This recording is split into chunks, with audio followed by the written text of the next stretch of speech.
So hello and what's up guys, so welcome back to my channel. So today in this video I am going to start the topic of history, that is women caste and reform. Okay, so चलिए हम लोग देखते हैं कि इस topic में क्या होगा। तो ये बहुत ही अच्छा टॉपिक है, बहुत ही अच्छा चैप्टर है, इन शॉर्ट हम ये कह सकते हैं, क्योंकि इसमें वुमेन्स के बारे में बताया गया है कि कैसे क्या होता था। तो चलिए देखते हैं चैप्टर 8 को, क्लास 8 के women caste and reform. Have you ever thought of how children lived about 200 years ago? Nowadays, most girls from middle class families go to the school and often study with the boys. On growing up, many of them go to the colleges and universities and take up jobs after that. They have to be adults before they are legally married, and according to the law they can marry anyone they like, uh, from any caste and community, and widows can remarry too. All women, like all men, can vote and stand for the election. Of course these rights are not actually enjoyed by all. तो चलिए अब हम आपको यहाँ से लेकर यहाँ तक का मीनिंग समझा देते हैं। तो यहाँ पे कुछ ज़्यादा इम्पोर्टेंट नहीं बात कही गई है, बस ये बताया गया है कि क्या आपने कभी सोचा है कि पहले की चिल्ड्रन कैसे रहते थे, 2 साल पहले के चिल्ड्रन कैसे रहते होंगे। आजकल तो बहुत सारी लड़कियाँ मिडिल क्लास की जाती हैं स्कूल और बॉयज़ के साथ पढ़ती हैं, और बड़े होने पे वो कॉलेज भी जाती हैं, यूनिवर्सिटी भी जाती है, और फिर वो जॉब भी देखती हैं, और फिर वो बड़ी होने के बाद ही उनकी लीगल मैरिज होती है। ठीक है, according to the law they can marry, और लॉ के हिसाब से वो किसी के साथ भी शादी कर सकती हैं जो किसी भी कास्ट का हो, किसी भी कम्युनिटी का हो। और विडोज़ जो होती हैं, विडोज़ माने विधवा, विधवा माने जिसके मतलब हस्बैंड नहीं है, विडोज़ भी रीमैरी कर सकते हैं। ठीक है, एंड सारी वुमेन हर एक मैन की तरह वोट दे सकती हैं और इलेक्शन में खड़ी हो सकती हैं, और लेकिन ये राइट हर किसी के पास नहीं होता है। चलिए आगे देखते हैं। Poor people have little or no access of the education and in many families women cannot choose their husband. Poor people के पास ऐसा एजुकेशन का कोई सिस्टम नहीं होता है, यहाँ तक कि बहुत सारी फैमिलीज़ में वुमेन अपने हस्बैंड को नहीं चूज़ कर सकती थी। ठीक है, आजकल भी ये सब होता है। तो चलिए आगे देखते हैं। 200 years ago things were very different. Most children were married off at an early age. 200 साल पहले क्या होता था कि बहुत चीज़ें एकदम अलग थी। जो चिल्ड्रन होती थी उनकी मैरिज हो जाती थी बहुत यंग एज पे। Both Hindu and Muslim man could marry more than a one wife. Hindu और मुस्लिम दोनों लोग एक वाइफ से ज़्यादा शादी कर सकते हैं, मतलब उनके पास 3 4 5 कितनी भी वाइफ हो सकती थी। लेकिन अब तो खैर नहीं है, अब तो सिर्फ एक ही वाइफ रखनी है। तो आगे पढ़ते हैं। In some parts of the country, widows were praised if they chose death by burning themselves on the funeral pyre of their husband.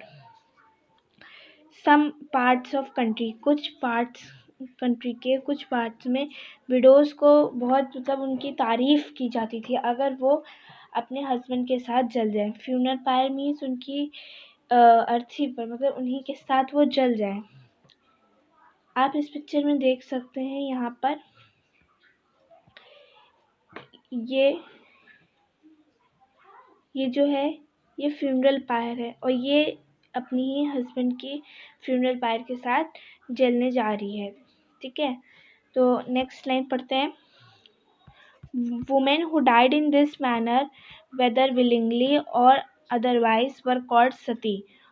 तो इस नेक्स्ट लाइन में कहा गया कि जो वुमेन इस तरह से जलकर मर जाती थी उनको सती कहा जाता था, मीनिंग वर्चुअस वुमेन।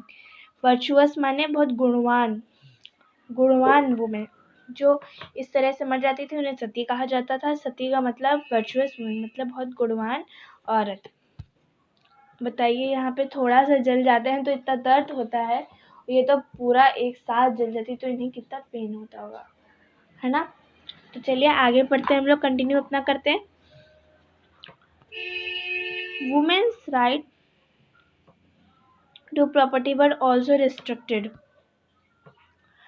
अभी तो वुमेन को प्रॉपर्टी देने का वो हो गया है लॉ कि हस्बैंड की डेथ के बाद वुमेन और चिल्ड्रन को इक्वल प्रॉपर्टी मिलेगी, लेकिन पहले ये नहीं था। Beside women, most women had virtually no access to education. और जो वुमेन थी उनको एजुकेशन का भी कोई राइट नहीं था। इन many parts of the country, people believed that if a woman was educated, she would become a widow. जो कंट्री के बहुत एरियाज थे वहाँ पे ऐसा मानना था कि अगर एक वुमेन पढ़ेगी लिखेगी एजुकेट होगी तो वो विडो हो जाएगी। ठीक है, चलिए फिगर 1 पढ़ते हैं। सती पेंटेड बाय बल्ताजार सॉल्वेन इन 1813। आपके एग्ज़ाम में आ सकता है, ये आपको फ़ोटो दे दी जाएगी और आपसे पूछा जाएगा ये फ़ोटो किसने और कब बनाई। तो ये भी आप लर्न करना है आपको, एक क्वेश्चन यहाँ से बन जाएगा आपका।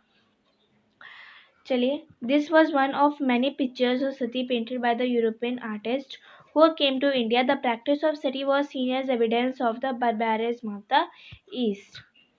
तो यहाँ पे ये एक यूरोपियन आर्टिस्ट ने बनाया है बस, और इसमें कुछ नहीं बताया गया है, बस इतनी ही चीज़ इसमें बताई गई है। हम लोग नेक्स्ट पेज पे आ जाते हैं, पेज 35 पर।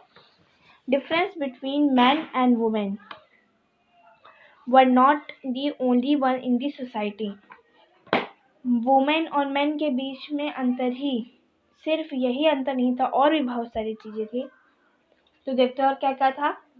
इन most region people were divided along lines of caste. बहुत सारे रीजन्स में, बहुत सारे एरियाज में पीपल को, लोगों को कास्ट के हिसाब से डिवाइड किया गया। अब देखते हैं कास्ट कैसे बनी और कैसे क्या हुआ। Brahmans and Kshatriya considered themselves as upper cast.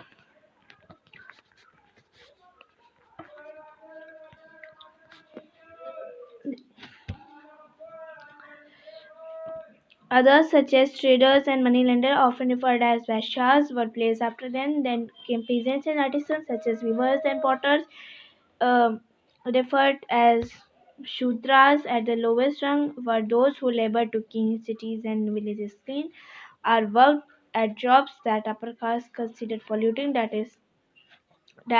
is, it would lead to the loss of caste status. The upper caste also treated many of these groups at the bottom as untouchables. They are not allowed to enter the temples, draw water from the wells used by the upper caste, and bath in the ponds where upper caste bathed. They were seen as the inferior human beings. तो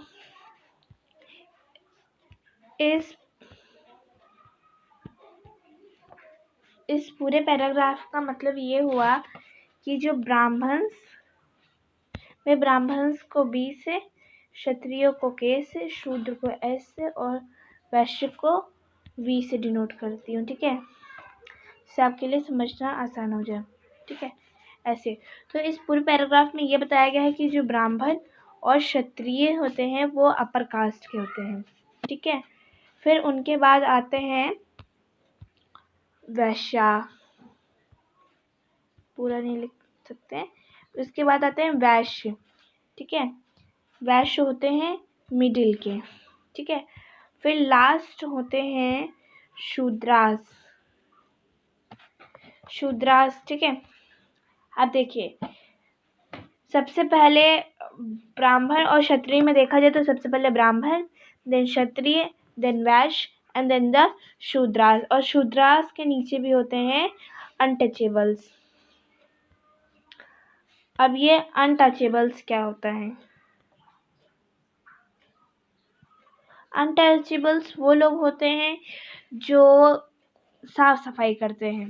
यहाँ पे आप लोग देखिए दे रखा है।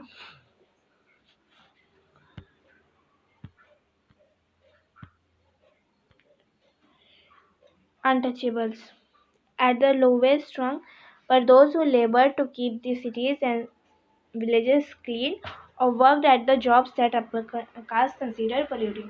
ये untouchables वो लोग होते थे जो काम करते थे जिनको अपर कास्ट कहती थी कि गंदा है, ये पोल्यूटिंग काम है, वो काम ये अनटचेबल्स करते थे। अनटचेबल्स माने जिनको छूना एकदम गलत माना जाता था, अगर किसी ने छू लिया तो उसे फिर से नहाना पड़ता था। और अगर अपर कास्ट ये सोचते थे कि अगर वो अनटचेबल्स का काम करेंगे तो उनका कास्ट स्टेटस का लॉस हो जाएगा, ठीक है, कास्ट स्टेटस उनका गिर जाएगा। Over the 19th century and 20th century, many of these norms and perceptions slowly changed. Let us see how this happened. 19th और 20th century में ये सारे perceptions और norms change हो गए। Perceptions माने feelings कह लीजिए, किसी की feelings change हुई, और norms माने rules। ये rules और ये गलत बातें या feelings ये सब change हो गए। कैसे, चलिए देखते हैं। Working towards change from the early 19th century. चलिए हम लोग ये टॉपिक नेक्स्ट वीडियो में कवर करेंगे। सो till then, bye bye, and if you like the video, so please click on the like button, press on the subscribe button, and also click on the bell icon. Bye bye friends.